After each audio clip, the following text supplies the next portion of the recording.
जय हिंद एवरीवन। कैसे हो सभी लोग? पढ़ाई वढ़ाई अच्छी चल रही है भाई सबकी, है ना? बढ़िया चलनी भी चाहिए यार। एकदम मज़ा आ रहा है पढ़ने वक्त, मज़ा आ रहा है कि नहीं? देखो ये जो चैप्टर है भाई आपका, जो आज हम पढ़ रहे हैं ना, 3 दिन से आज तीसरा लेक्चर है लगभग इसका। इसमें बहुत ही ज़्यादा कोई ऐसी चीज़ नहीं है अभी तक कि आपको अगर डाउट आ रहा होगा। ऐसा कुछ तो मुझे भी नहीं लग रहा, क्योंकि आप लोग कमेंट भी नहीं कर रहे हो। अगर डाउट आ रहा है तो उसको कमेंट करो, ठीक है, ताकि पता लगे कि चीज़ें समझ में आ रही हैं या नहीं समझ में आ रही हैं, ठीक है। चलो बाकी टाइम बिना वेस्ट किए यार लेक्चर को स्टार्ट करते हैं। तो आज थर्ड लेक्चर है हमारा, मैटर इन आवर सराउंडिंग पे, ठीक है। तो आज लगभग लास्ट लेक्चर भी होगा आपका, ठीक है ना। तो सारे बच्चे भाई जिन्होंने नहीं देखा है अभी तक बाकी के 2 लेक्चर, कल काफ़ी बच्चे ऐसा बोल रहे थे भैया कुछ चीज़ें हैं जो नहीं समझ में आ रही। भाई पहले आप पिछले वाले लेक्चर्स जरूर देखो, ताकि बेसिक बात तो हम पहली वाली ही क्लास में तो करते हैं। उसके बाद फिर आप जैसे ही उनसे इंटरलिंक चीज़ें आगे वाली क्लासेस में पढ़ते हो तभी चीज़ें आपको नहीं समझ में आती है, ठीक है। तो पिछली वाली क्लासेस सारी देखो, उसके बाद ये वाली क्लासेस देखा करो, ठीक है। चलो स्टार्ट करते हैं भाई। तो एक बेसिक डिटेल सारे बच्चों के लिए जो नए हैं भाई चैनल पे, है ना। पुराने बच्चे तो ऑलरेडी जानते हैं, उनको तो सारी चीज़ें पता है। बट देखो जो नए बच्चे हैं उनके लिए एक छोटी सी इन्फॉर्मेशन भाई, कि अगर आप एनटीएससी या किसी भी ओलंपियाड्स, इवन किसी भी ओलंपियाड्स की आप तैयारी कर रहे हो, ठीक है, सीरियस एस्पिरेंट हो, तो आपके लिए बहुत ही बढ़िया चैनल पे आए हो आप, है ना। आपको यहाँ पे हर एक चीज़ फ्री ऑफ कॉस्ट मिल रही है, हर एक चीज़ प्रॉपर मैनर में मिल रही है, हर एक चीज़ बढ़िया तरीके से दी जा रही है। तो आप उसका फ़ायदा ज़रूर उठाओ, ठीक है। अब आपको ये पता होना चाहिए भैया कब कब, तो 4 बजे आपकी मैथ्स की क्लास चलती है, तो डेली 4 बजे मैथ की क्लास अटेम्प्ट करो, ठीक है। क्वेश्चंस लगाओ, कॉन्सेप्ट सीखो, जितनी भी अच्छी अच्छी चीज़ें भाई सारी चीज़ें वहाँ सीखते रहो, ठीक है। बाकी आपकी चल रही है 6:30 पे साइंस की क्लास, जो ऑलरेडी चल रही है, डेली चलती है भाई। आप डेली अटेंड किया करो, डेली सवाल पूछा करो, डेली आंसर्स पाओगे आप, ठीक है। ये गारंटी है आपको, डेली हर चीज़ें मिलेंगी। बाकी इसमें क्या क्या चीज़ें हो चुकी हैं भैया, अभी तक आपने क्या क्या चीज़ें करा दिया है। तो फिजिक्स वाला पार्ट आपका कंप्लीट हो चुका है, केमिस्ट्री आपका चल रहा है, ठीक है। केमिस्ट्री आपका चल रहा है, और बायोलॉजी वीक में 2 लेक्चर आपके आने हैं। कल एक लेक्चर आ जाएगा, एक सैटरडे को, ठीक है। तो 2 लेक्चर आपके आने हैं। और मैथ वाला पार्ट भाई आपका हो चुका है फिनिश, ठीक है। तो अब बोलोगे भैया परेशान हो जाए, अब क्या कैसे नहीं पढ़ाएंगे, क्या हो गया, फिनिश हो गया तो कैसे पढ़े। टेंशन लेने वाली बात नहीं यार, आपके लिए प्लेलिस्ट रेडी है, ठीक है। तो टेंशन नहीं लो, प्लेलिस्ट जाके चेक करो। 7:30 पे आप खुद से बैठ जाओ पढ़ने, ठीक है। खुद से, किसी को कहने की जरूरत ना पड़े। एक लेक्चर उठाओ, पहला लेक्चर 7:30 बजे बैठ जाओ पढ़ने, ठीक है। ऐसे ही सारे सीरीज कंटिन्यू करो, क्योंकि ये भाई एक अलग पार्ट रोल प्ले करता है आपका फुल 50% आपकी सिलेबस में, ठीक है, एनटीएससी का। तो इसको डेली प्रैक्टिस करो, ठीक है। बाकी अगर आपको कोई भी डिटेलिंग यार चाहिए कि मुझे भैया किसी भी ओलंपियाड के बारे में बता दीजिए, एनटीएससी की थोड़ी और डिटेलिंग कर दीजिए, बुक कौन कौन से लेना ही समझ में आ रहा है, तो आप सिंपली डिस्क्रिप्शन बॉक्स में चेक कर सकते हो, लिंक मिल जाएगी आपको, या फिर आप डायरेक्ट प्लेलिस्ट सेक्शन से जाके आप वहाँ से चेक कर सकते हो, ठीक है। चलो एक सबसे अच्छी चीज़ यार कि आप देखो पढ़ाई कर रहे हो, समय के साथ अपना कॉन्सेप्ट भी सीख रहे हो। हमारे मन में देखो हमेशा ये डाउट रहता है यार कि हम कितनी भी चीज़ें सीख लें, ये रहता है अरे यार भूल गए हम, है ना, पढ़ रहे हैं भूल जा रहे हैं। तो वो चीज़ें कैसे दूर करोगे, इस चीज़ को कैसे, तो बीच बीच में अपने आप को टेस्ट करते रहो, ठीक है, कि आपकी जो नॉलेज है वो कहीं भूल तो नहीं रहे हो, जो आप पढ़ रहे हो चीज़ें भूल जा रहे हो या सीरियसली आपको याद है ना। तो वो कैसे चेक कर सकते हो, सिंपली हमारे साथ जुड़ जाओ एनटीएससी आरंभ टेस्ट सीरीज के साथ, ठीक है। इसमें आपको 7 पार्ट टेस्ट मिलेगा। पार्ट टेस्ट क्या है भैया, आपको छोटे छोटे टॉपिक्स, आपको कम टॉपिक्स दिए जाएंगे, स्मॉल पार्ट्स में आपके टॉपिक्स डिवाइड कर दिए जाएंगे इनिशियली, उनको आपको टेस्ट देना होगा। धीरे धीरे जब आप टेस्ट देना सीख जाओगे, उसके बाद आपको कंप्लीट 7 फुल टेस्ट कराया जाएगा, ठीक है। जब आप प्रिपेयर हो जाओगे टेस्ट देने के लिए अच्छे से, जब चीज़ें आप समझने लगोगे, ऐसे क्वेश्चंस को अटेम्प्ट करते हैं, ये तरीका होना चाहिए, इतने टाइम में अटेम्प्ट करना है, तब आप धीरे धीरे सीख जाओगे, तो आप फुल्ली प्रिपेयर हो जाओगे फुल टेस्ट के लिए, ठीक है। अब कब तक आप भैया कराओगे, तो ये दिसंबर तक चलने वाला है यार, जब तक कि आपका स्टेज 1 का एग्जाम नहीं हो जाता। तो बी रिलैक्स कि अब एक बार ले रहे तो 1 महीने के लिए क्या नहीं, आप दिसंबर तक रहोगे, जब तक आपका एग्जाम नहीं हो जाता तब तक आप प्रैक्टिस सेशन में जुड़े रहोगे, ठीक है। तो दोनों पूरा सिलेबस आपका कवर होगा, सेट प्लस मैट। बाकी अगर आप नए हो, अभी तक आपने एक भी टेस्ट नहीं दिया है, तो 2 टेस्ट आपके लिए फ्री हैं, ठीक है। 2 टेस्ट आप जाके दोनों को दे सकते हो, उसके बाद आपको समझ में आएगा कि भैया हाँ सीरियसली ये मेरे लिए यूजफुल है या नहीं है। तो जाके अभी उसको टेस्ट को दो, तब चीज़ें ज़्यादा क्लियर होंगी, ठीक है। और भी क्या इसमें कुछ एक्स्ट्रा बेनिफिट्स है क्या भैया? हाँ, दो चीजें और आपके लिए बहुत ही अच्छी चीजें हैं यार। पहली चीज जो है वो पर्सनल मेंटरशिप। अब भैया पर्सनल मेंटरशिप क्या होती है, इसके बारे में थोड़ा सा डिस्क्राइब कर दीजिए। तो ध्यान से समझो, जब हम यार कोई भी चीज़ें पढ़ रहे होते हैं किसी भी लेवल पे हो, इवन मैं अगर 9th-10th की बात करूं, तो आप जब उस लेवल पे पढ़ रहे होते हो तो आपको उस लेवल की मिस्टेक्स नहीं पता होती कि आप क्या मिस्टेक्स कर रहे हो। जैसे आपको अगर गाइडेंस करना हो क्लास 6 को, क्लास 7 को, क्लास इवन 8th के बच्चों को भी, तो आप कुछ अपनी एक्सपीरियंसेस से चीज़ें जरूर बताओगे, भाई यहाँ गलतियाँ मत किया करो, कम यहाँ गलती कर रहे हो तुम, ठीक है।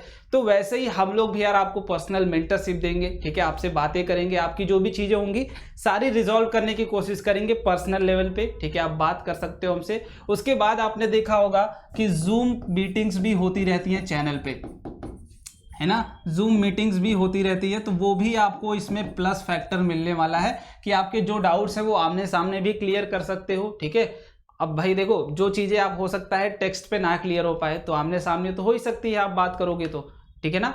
तो ये प्लस बेनिफिट आपको मिलने वाला है। अब भैया नेक्स्ट मीटिंग कब है, इसके लिए ध्यान से समझ जाओ। 10 अगस्त को आपकी नेक्स्ट मीटिंग है। तो इसके पहले अगर आप नए हो भाई तो हमारे साथ जरूर जुड़ जाओ, ताकि अगर आपको कोई भी डाउट हो, इवन कोई भी प्रॉब्लम हो, तो वो चीज़ें वहाँ सॉर्ट आउट कर लोगे, ठीक है। चलो अब स्टार्ट करते हैं भाई।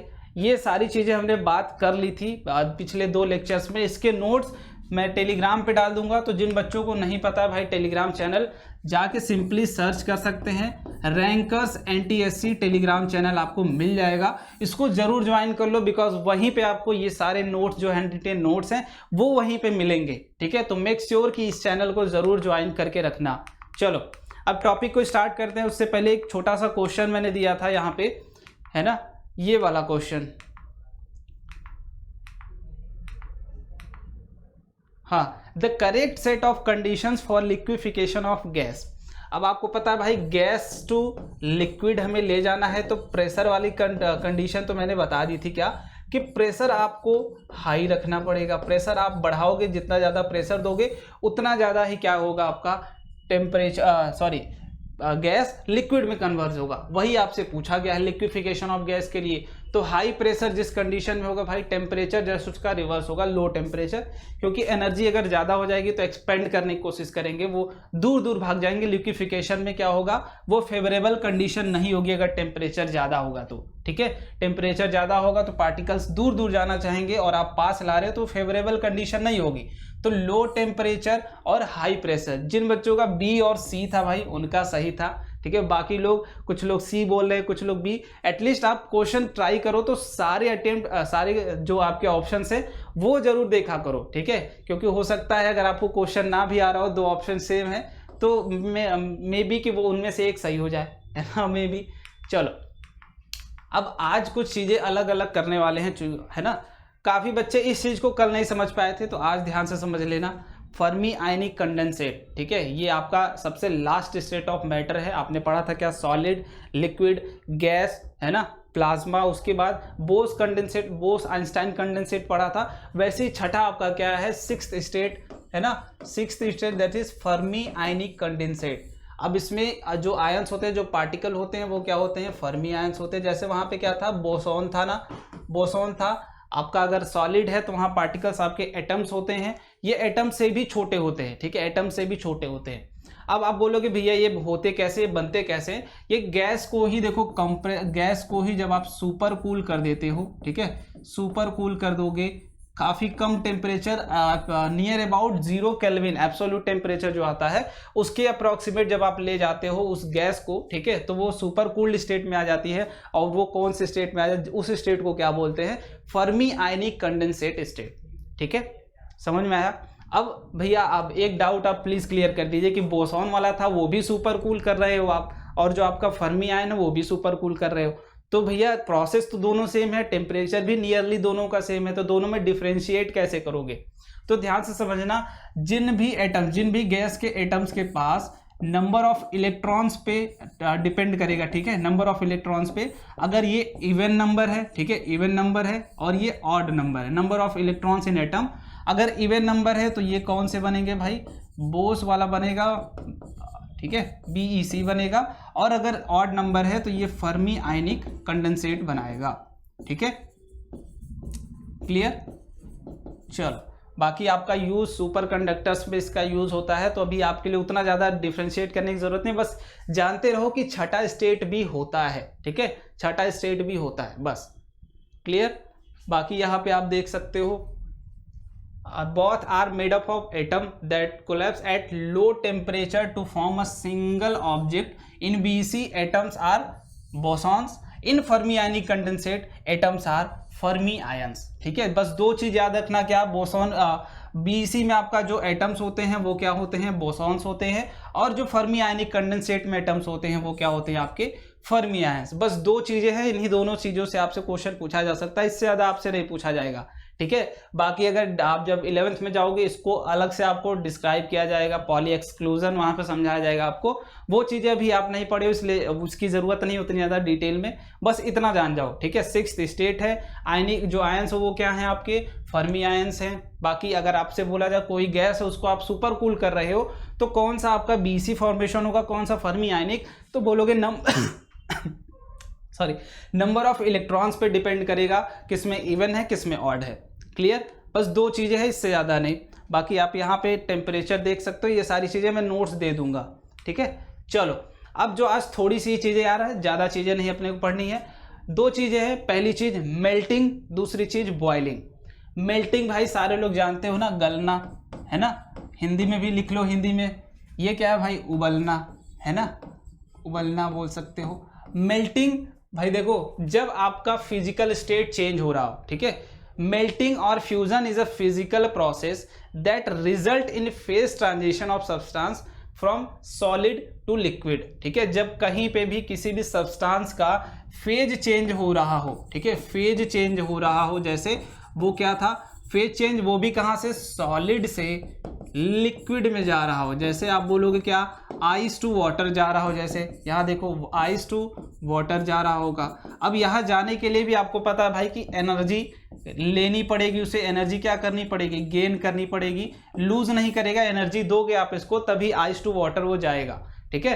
तो मेल्टिंग बेसिकली आप बोल सकते हो कि एनर्जी गेनिंग प्रोसेस है, एनर्जी मिलेगी उसे सराउंडिंग से ले, या फिर आप उसको एनर्जी प्रोवाइड करो, तो ये एनर्जी गेन प्रोसेस भी बोल सकते हो इसको, ठीक है। दूसरी चीज बॉइलिंग है, क्या ये एनर्जी गेन है या फिर कैसा है भाई, ये भी एनर्जी गेन है, क्योंकि ये मेल्टिंग नहीं होगा, ये बॉइलिंग रहेगा, ठीक है। इसको थोड़ा सा देख लेना, बॉइलिंग और वेपराइजेशन बोल सकते हो, ठीक है। Vaporisation is a physical state that results in a phase transition of substance from liquid to gas, ठीक है।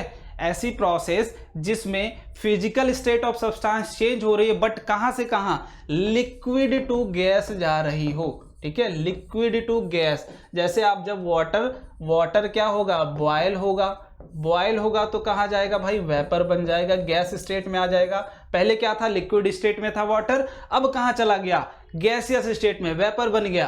तो यहाँ पे भी क्या देना पड़ेगा आपको, हीट देना पड़ेगा, क्या, हाँ। तो आपसे अगर दोनों प्रोसेस में पूछा जाए कौन सा हीट गेनिंग प्रोसेस है, कौन सा हीट लूजिंग प्रोसेस है, तो आप दोनों में डिफ्रेंशिएट कर सकते हो, दोनों के लिए क्या, हीट गेनिंग प्रोसेस। अगर इसका रिवर्स कर दिया जाए, क्या, फ्रीजिंग है ना, फ्रीजिंग बोल दिया जाए, तो फ्रीजिंग में भी आप क्या जानते हो भाई कि यहाँ पे लिक्विड टू सॉलिड स्टेट जाओगे, यहाँ पे एनर्जी क्या होगी आपकी, हीट लूज होगी, ठीक है। सिस्टम क्या करेगा, एनर्जी अपनी लूज करेगा, क्लियर। बाकी यहाँ पे जस्ट उल्टा कर दोगे आप, जस्ट उल्टा कंडेंसेशन कर दोगे, कंडेंसेशन, ठीक है। अगर आपसे बोला जाए कंडेंसेशन वाला प्रोसेस, वैसे ये जरूरी नहीं है बट ध्यान में देखो जरूर रहना चाहिए, छोटी छोटी बातें, प्रोसेस तो पता होता है कि भैया ये चीजें होती हैं, बट एक्चुअली जो प्रोसेस में भी अगर छोटा सा कॉन्सेप्ट तुमसे पूछ दिया जाएगा वहीं फंस जाओगे। कंडेंसेशन में भी तुम क्या करोगे भाई, वेपर को कहाँ ले जाओगे, लिक्विड स्टेट में ले जाओगे।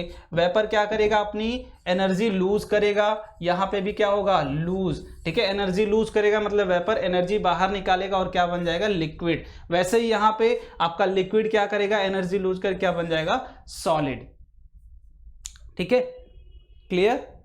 चलो आगे भाई, अब यहीं पे एक बात आती है मेल्टिंग पॉइंट और बॉइलिंग पॉइंट की, ठीक है। अब इस पे चलो यहीं पे लिख देता हूं मैं, ठीक है ना, इसको इरेज करके। ये नोट कर लेना या फिर स्क्रीनशॉट ले लेना, वैसे मैं वहाँ पे लिख के दे दूंगा आप लोग को, ठीक है, लिख भी दूंगा, उस पर रिलैक्स हो जाओ, टेंशन लेने वाली बात नहीं भैया, इरेज कर दिया आप तो मैं लिख के भी दे दूंगा, ठीक है, मैं खुद से लिख दूंगा उसको, फिर आपको जो नोट्स मिलेगा उसमें वो सारी चीज़ें लिखी हुई रहेंगी। तो नोट्स के लिए टेंशन नहीं लो, चाहे तो स्क्रीनशॉट ले सकते हो या फिर लिख सकते हो। चलो तो कौन सी भाई, एक मेल्टिंग पॉइंट लिख लो, मेल्टिंग पॉइंट हेडिंग डाल लो, और यहाँ पे क्या होगा, बॉइलिंग पॉइंट। देखो सिंपल सी बात है, इसको बहुत ज़्यादा कॉम्प्लिकेट करके नहीं समझेंगे भाई। बस मेल्टिंग पॉइंट और बॉइलिंग पॉइंट होते क्या है, बेसिकली ये टेम्परेचर के पॉइंट होते हैं जिस पॉइंट पे वो जो सब्सटेंस हो आपका वो क्या कर जाए, अपना फेस चेंज करने लगे सॉलिड टू लिक्विड में, वो आप टेम्परेचर क्या बोलोगे, मेल्टिंग पॉइंट। अगर वाटर की बात करो, एग्जांपल लेके देखो, वाटर की बात करो तो वाटर किस टेम्परेचर पे अपना स्टेट चेंज करेगा, वाटर टू वेपर, वो टेम्परेचर क्या होगा आपका, बॉइलिंग पॉइंट, ठीक है। तो आप लिख लो the temperature at which substance changes its phase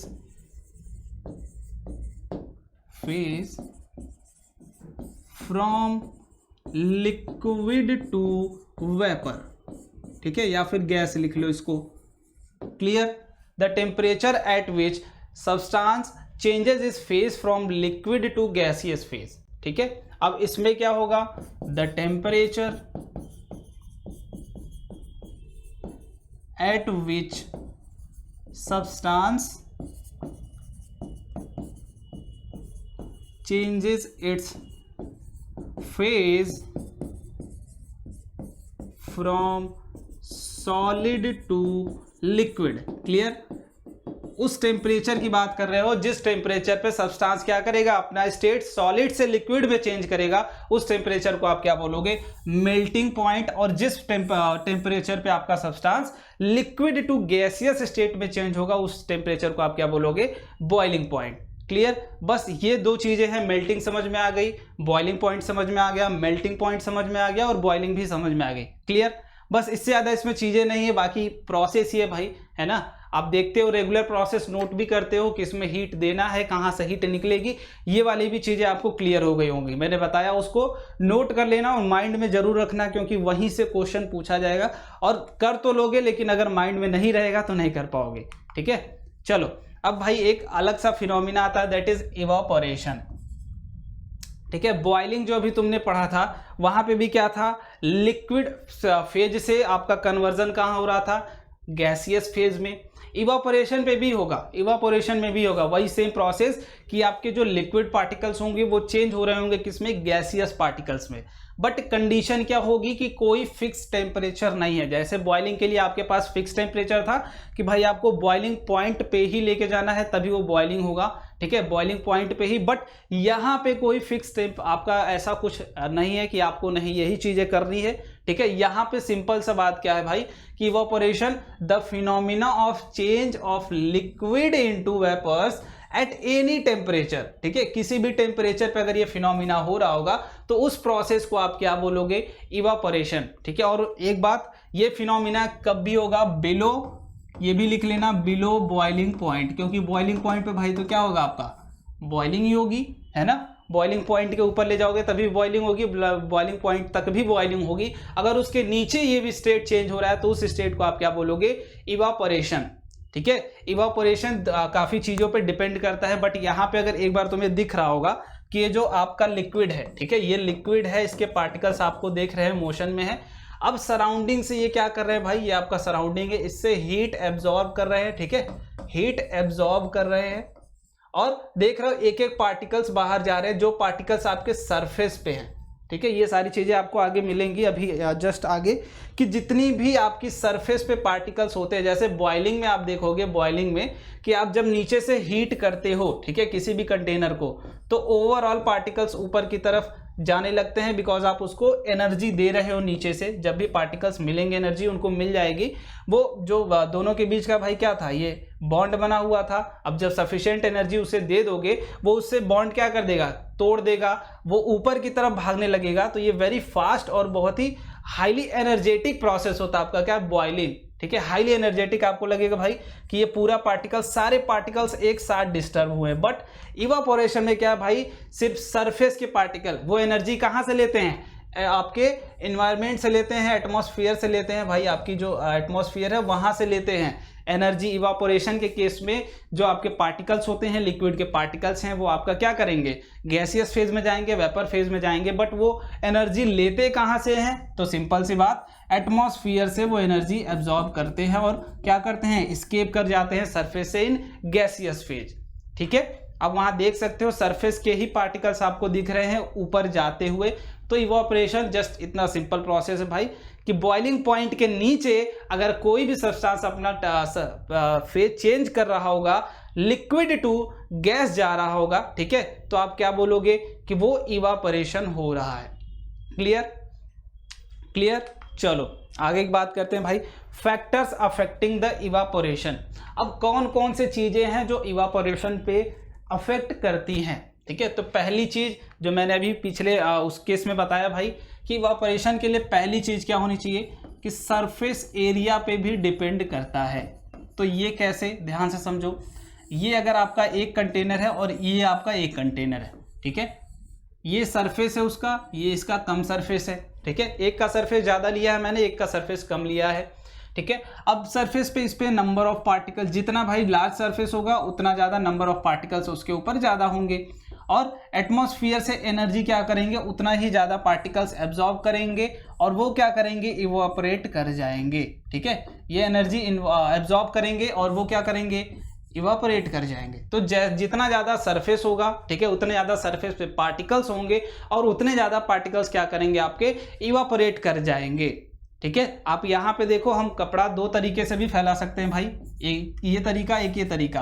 आपने ऑब्जर्व भी किया होगा कि आप अगर कंबाइन करके कपड़ा अगर फैलाते हो तो वो काफ़ी देर में सूखता है, बट अगर आप ओपन फैलाते हो तो उसके दो रीज़न है। पहला तो एक विंड भी आएगा, आगे आपको मिलेगा वो विंड भी, बट यहाँ पे जो आप एक रीज़न समझ सकते हो, दैट इज सरफेस एरिया। अब जितना सरफेस एरिया बढ़ा देते हो उतना नंबर ऑफ पार्टिकल्स क्या होते हैं, बाहर निकलने लगते हैं, वो गैसियस फेज में आने लगते हैं। तो वाटर मॉलिक्यूल्स क्या होता है, कन्वर्ट हो जाता है गैस फॉर्म में। ठीक है, तो आपके जो वाटर पार्टिकल्स हैं वो हट जाते हैं, कपड़ा क्या हो जाता है, ड्राई। ठीक है, चलो पहली चीज भाई कि सरफेस एरिया। अब दूसरी चीज टेम्परेचर। ठीक है, टेम्परेचर भी तो होगा, टेम्परेचर भी तो भाई डिपेंड करेगा आप क्या करोगे। जितना ज़्यादा टेम्परेचर होगा इस सरफेस पे, अगर देखो, अगर आप इसको टेम्परेचर यहाँ पे क्या होगा, जितना ज़्यादा टेम्परेचर होगा उतना ज़्यादा एनर्जी मिलेगी, तो उतने ज़्यादा पार्टिकल्स क्या होंगे आपके, ड्रॉपलेट्स कन्वर्ट हो जाएंगे किसमें, गैसियस पार्टिकल में। तो टेम्परेचर पे भी डिपेंड करेगा, आप जितना ज़्यादा धूप होगी आप देखोगे उतना ज़्यादा टेम्परेचर, उतने जल्दी क्या होगा, हीट उतना ज़्यादा इनको मिलेगा और ये उतनी ही जल्दी गैसियस पार्टिकल्स में कन्वर्ट हो जाएंगे।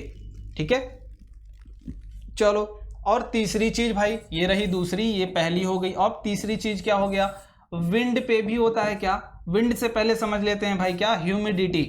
ठीक है, ह्यूमिडिटी।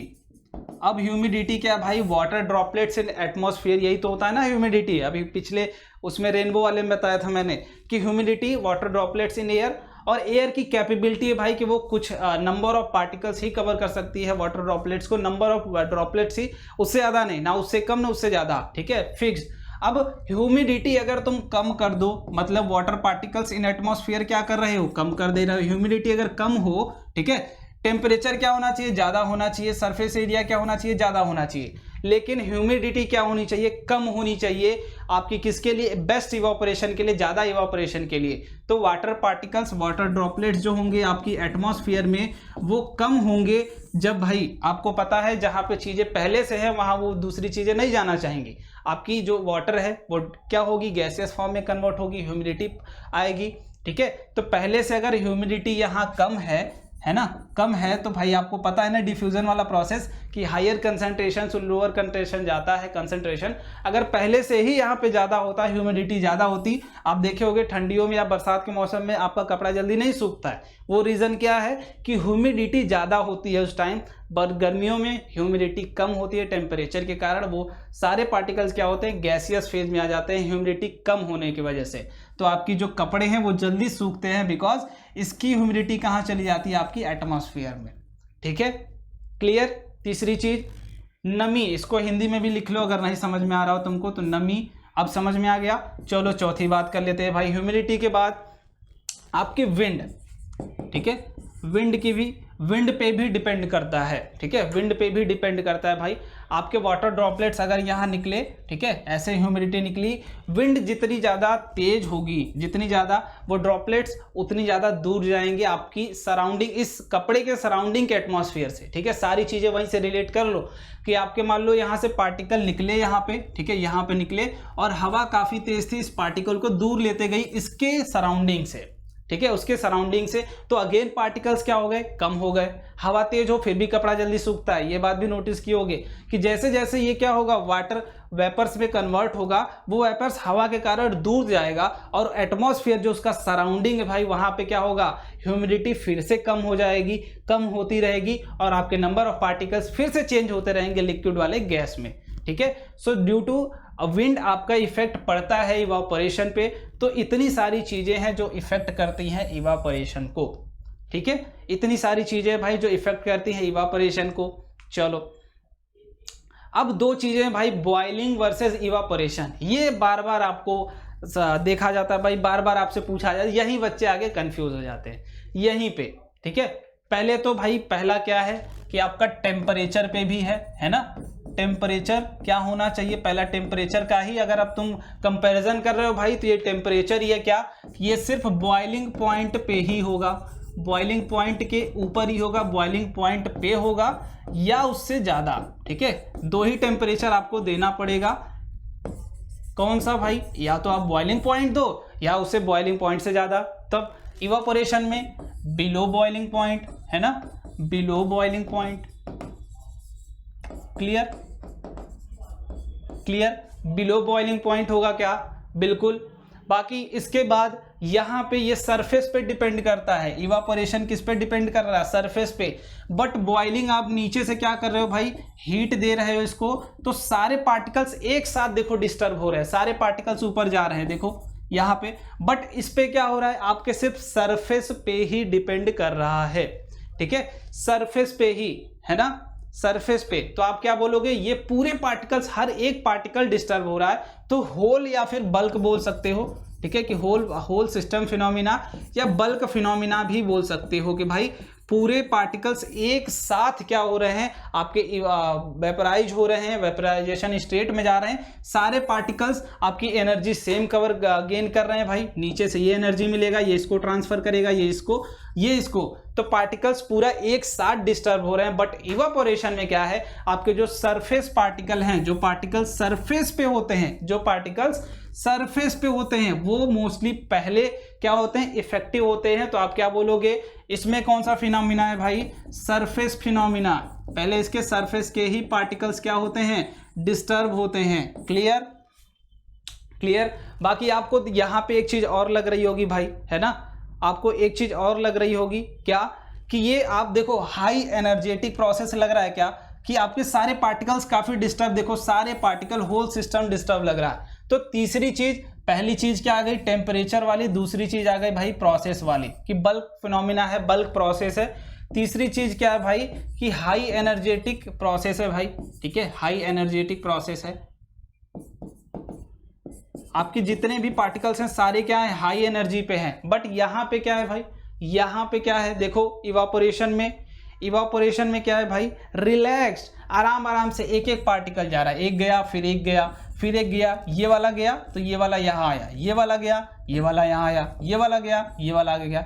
यहाँ पे सब एक साथ बाहर जाना चाहते हैं, है ना, एक साथ, सबके पास बहुत ही ज़्यादा एनर्जी भाई कि तुम नहीं जाओगे, हमें इफेक्ट नहीं पड़ेगा, हम चले जाएंगे, हमको जाना है ना। हर एक पार्टिकल के पास क्या है, एनर्जी, वो जाना ही चाहेगा। बट यहाँ पे क्या है भाई, रिलैक्स प्रोसेस है, पहले ऊपर वाले चले जाएं फिर हम लोग जाएंगे, लाइन बाय लाइन, कि ऊपर वाले निकलो फिर नीचे वाले ऊपर आएंगे फिर वो निकलेंगे। तो ये कैसा फिनोमिना है भाई, ये रिलैक्स्ड फिनोमिना है, ठीक है, रिलैक्स्ड प्रोसेस है, क्लियर। तो ये इतने सारे इसके डिफरेंसेस हैं, आप लिख सकते हो अलग अलग लेवल पे भी। टेम्परेचर आपने लिख लिया है क्या, कि बॉइलिंग पॉइंट पे ही अगर आप ले जाओगे टेम्परेचर को, तभी आपका क्या होगा, बॉइलिंग होगा, अदरवाइज बॉइलिंग नहीं होगी। बट इवापोरेशन किसी भी टेम्परेचर पे हो सकता है, ठीक है, किसी भी टेम्परेचर पे। तो दोनों के बीच का ये बेसिक डिफरेंस है भाई, कि आप देख सकते हो कि ये वाला टोटल सरफेस फिनोमिना है, सरफेस पे डिपेंड कर रहा है कितना ज़्यादा सरफेस बढ़ा दोगे, ठीक है, सरफेस बढ़ा दोगे तो आपका सरफेस बढ़ेगा तो इवापोरेशन बढ़ेगा।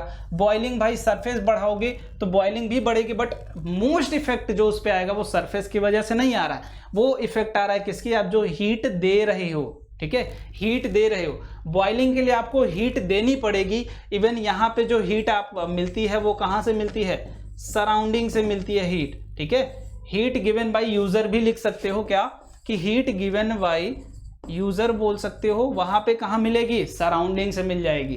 क्लियर।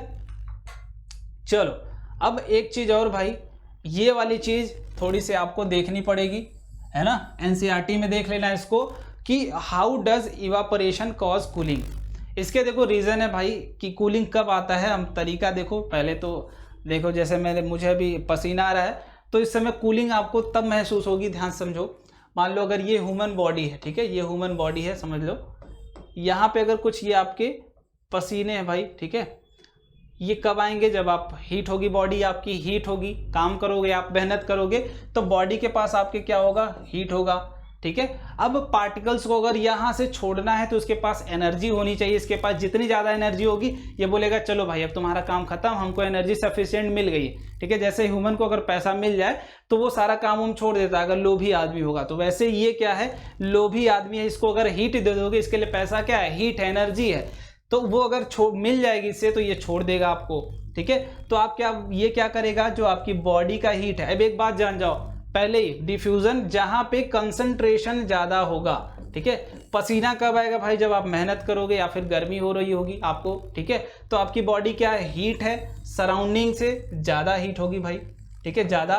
तो आपके पास तो हीट है ही, ठीक है, आपके पास हीट है ही, ये क्या करेगा, आपकी बॉडी का हीट एब्जॉर्ब करेगा, ठीक है। जब हीट एब्जॉर्ब कर लिया, एनर्जी इसको प्रॉपर मिल गई, तो ये क्या करेगा, सरफेस को लीव कर देगा, ठीक है, लीव कर देगा। क्लियर है, लीव कर देगा। अब लीव करने से फायदा क्या है भाई, अब ये गया तो आपकी बॉडी से ही तो हीट लेके गया है ना, ये गया तो जरूर, लेकिन क्या लेके गया, वो आपकी बॉडी से ही हीट को लेके चला गया। अब जब हीट कम होगी तो आपको कूलिंग तो लगनी है भाई, अब ऐसा नहीं कि ठंडी लगने लगेगी, वो वाली कहानी नहीं, हल्का फुल्का ठंडा जरूर महसूस होगा तुम्हें। तो how does evaporation cause cooling, तो ये भी एक तरीका है भाई कि हीट ये आपकी बॉडी से ही लेता है और इवापोरेट कर जाता है, सराउंडिंग में चला जाता है, ठीक है। तो लिक्विड पार्टिकल्स क्या होते हैं, गैसियस फेज में कन्वर्ट हो जाते हैं। तो ये था सिंपल सा प्रोसेस, एक बार डीप में आप एनसीईआरटी से इसको जरूर पढ़ लेना, ठीक है। अब यहाँ पे एक और क्वेश्चन आता है, बेसिक सा ये पूछा जाता है अक्सर एग्जाम्स में, कि why do we see water droplets on outer surface of glass containing ice cold water, ठीक है। ये आइस कोल्ड वाटर है, अब इसके ऊपर आप देख रहे हो पानी पानी आ रहा होगा, वो कैसे आता है, ठीक है, और क्यों आता है ये बताओ। छोटा सा प्रोसेस है, इसको भी समझो। अब आपके एटमॉस्फेयर में भाई ह्यूमिडिटी है, वाटर वेपर्स होंगे, ठीक है, वाटर वेपर्स होंगे, गैसियस फेज में होंगे, ये गैसियस फेज में, ठीक है।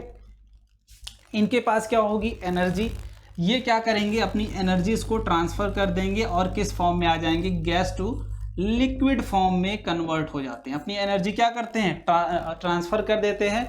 आपकी जो आइस है वो कहाँ कन्वर्ट होने लगती है, जो आपकी सिस्टम है वो हॉट होने बोलते हैं ना, पानी अगर ठंडा रख दो तो कुछ देर बाद गर्म हो जाता है। तो प्रोसेस यही होता है कि आपकी जो वाटर वेपर्स प्रेजेंट होते हैं सराउंडिंग में, वो क्या करते हैं, अपनी हीट प्रोवाइड करते हैं, इसको खुद वाटर ड्रॉपलेट्स बन के उसके सरफेस पे बाहर चिपक जाते हैं। तो बेसिक सा यही फंडा है भाई। ये जो वाटर ड्रॉपलेट है, ये जो मौजूद है एटमॉस्फेयर में, ये हीट इसको दे के यहाँ पे क्या हो जाते हैं, बाहर जो आपको दिख रहे हैं ये पार्टिकल्स, ये इस तरीके से बाहर चिपक जाते हैं लिक्विड स्टेट में, ठीक है। तो वेपर्स गैसियस स्टेट में थे, अपनी एनर्जी लूज करके उसे दे के खुद एक लिक्विड पार्टिकल्स बन के उसके सरफेस पे क्या हो जाते हैं, अटैच्ड हो जाते हैं, ठीक है। जस्ट रिवर्स प्रोसेस ऑफ इस केस का रिवर्स प्रोसेस हो जाता है, ठीक है, रिवर्स प्रोसेस। क्लियर। तो ये इवापोरेशन का जस्ट रिवर्स प्रोसेस भाई, कि लिक्विड स्टेट से क्या होती है आपकी गैसियस फेज में जाते हो आप, तो यहाँ जस्ट अपोजिट है, gaseous phase two liquid state में आ रहे हो, ठीक है। तो ये अपोजिशन है, ठीक है, ये अपोजिशन है इवापोरेशन का। आप इवापोरेशन नहीं बोल सकते हो बिकॉज लिक्विड पार्टिकल गैस में नहीं जा रहा है, गैस पार्टिकल क्या हो रहे हैं, लिक्विड में आ रहा है। तो जस्ट अपोजिट भाई, कंडेंसेशन बोल सकते हो, कंडेंस्ड हो जाते हैं आपके क्या वाटर वेपर्स, जो सराउंडिंग में प्रेजेंट होते हैं, ठीक है। तो यहाँ पे प्रोसेस लिख सकते हो क्या कि water vapours changes into water droplets, ठीक है, लिक्विड स्टेट में आ जाते हैं, basically liquid state on surface of glass या फिर जो भी लोगे आप उसके सरफेस पे क्या हो जाते हैं, वो कलेक्ट हो जाते हैं, ठीक है। क्लियर, फिनोमिना क्लियर हो गया भाई, बेसिक सा था, बहुत ही ज़्यादा इसमें कुछ इन्वॉल्व नहीं चीज़ें, बस आपकी गैसियस पार्टिकल को ही समझना था कि जो आपके वाटर वेपर्स हैं वो कहाँ चले जाते हैं, लिक्विड स्टेट में। क्यों? क्योंकि वो हीट ट्रांसफर कर देते हैं, इसको क्या होती है भाई, हीट की ज़रूरत थी, हीट ट्रांसफर करके वो ये during summer the water kept in earthen pots become cool because of phenomena, ठीक है।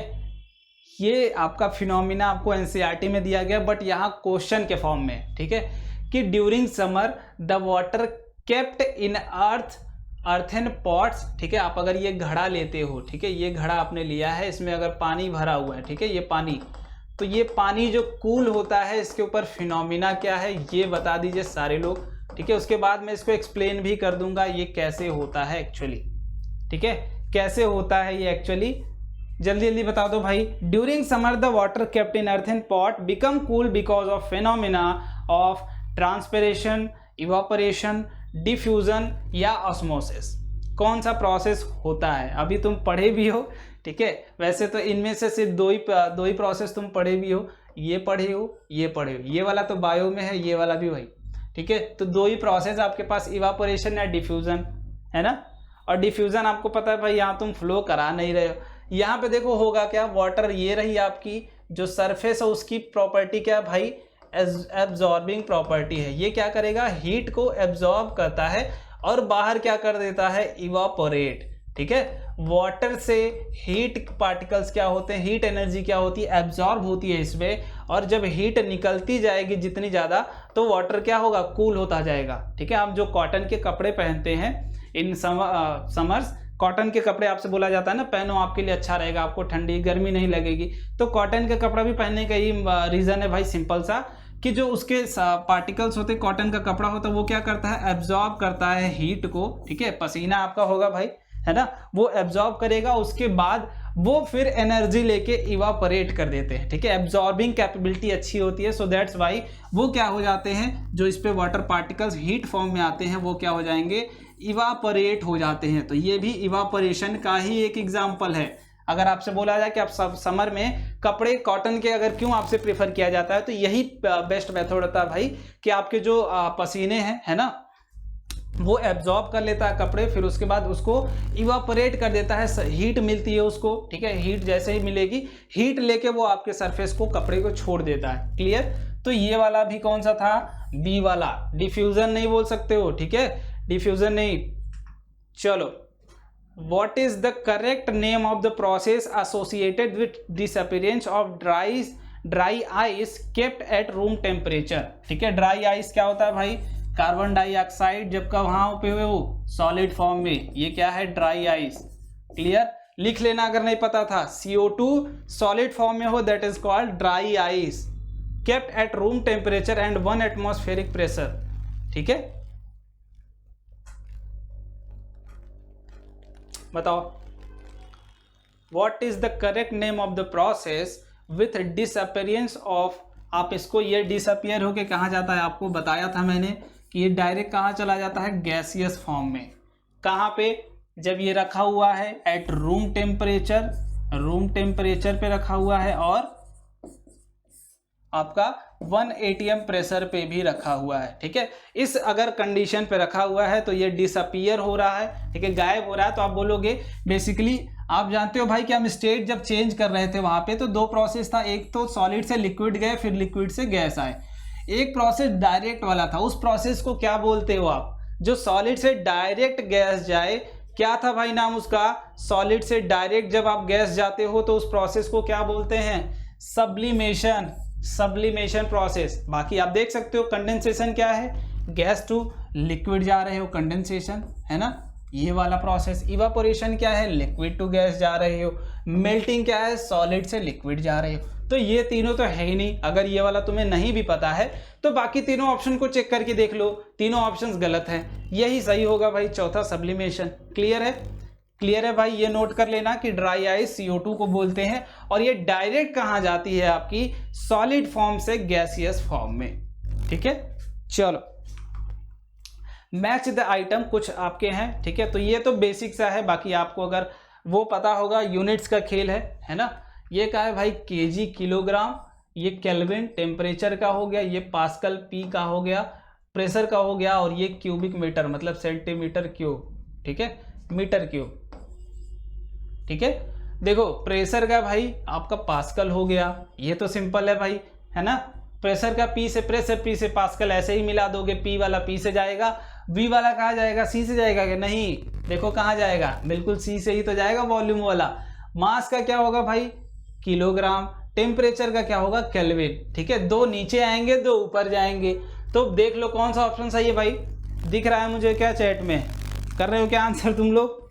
ठीक है, बेसिक क्वेश्चन है, अगर तुम्हें लगेगा कि और भी क्वेश्चंस तो मैं टेलीग्राम में कुछ क्वेश्चंस आपको बढ़िया लेवल के उसमें दे दूंगा। वैसे इस चैप्टर में उतने बढ़िया लेवल के क्वेश्चंस आते नहीं हैं। ठीक है, बढ़िया लेवल के क्वेश्चंस मैं दे दूंगा आपको, कहाँ पे, टेलीग्राम में। अगर तुम नए हो भाई, अभी तक नहीं ज्वाइन किया तो तुमने जरूर ज्वाइन कर लो, रैंकर्स NTSC। ठीक है, रैंकर्स NTSC टेलीग्राम ग्रुप जरूर ज्वाइन कर लो, वहाँ मैं प्रोवाइड कर दूंगा आपको कुछ इसके बेस्ट क्वेश्चंस। प्रेशर पहले का तीसरे में मिला होगा, पहले का तीसरा देख लो एक ही है, फर्स्ट वाला मार के निकल लो। ठीक है, प्रेशर तीसरे से मिला है, बाकी सारे क्या है, फर्स्ट का 1 है, फर्स्ट का 2 है, फर्स्ट का 4, तो फर्स्ट का 3rd ही तो सही है। क्लियर, चलो तो ये रही भाई पूरी आज की कहानी। ठीक है, इस चैप्टर की पूरी कहानी। बाकी अगर आपको और कोई चैप्टर नहीं समझ में आया हो, ठीक है ना, चलो खुश हो जाओ सारे लोग भाई, चैप्टर खत्म हो गया ये वाला। कल कुछ प्रॉब्लम्स अगर देखेंगे कर लेंगे, या कल अलग से चैप्टर स्टार्ट कर देंगे, is matter pure around us. ठीक है, वो वाला चैप्टर। क्लियर है? तो केमिस्ट्री जैसे हमने बोला था भाई, 3 दिन में ये चैप्टर खत्म, 3 दिन में अगला चैप्टर खत्म। ठीक है, तो ऐसे ही चैप्टर्स को थोड़ा जल्दी जल्दी करते रहेंगे। बट एक चीज़ जो आपके लिए बेस्ट है भाई, कि आप चीज़ों को देखते रहो, पढ़ते रहो, समझते रहो। बाकी आप बीच बीच में अपने आप को टेस्ट भी करते रहो यार, बहुत ही जरूरी है अपने आप को टेस्ट करना।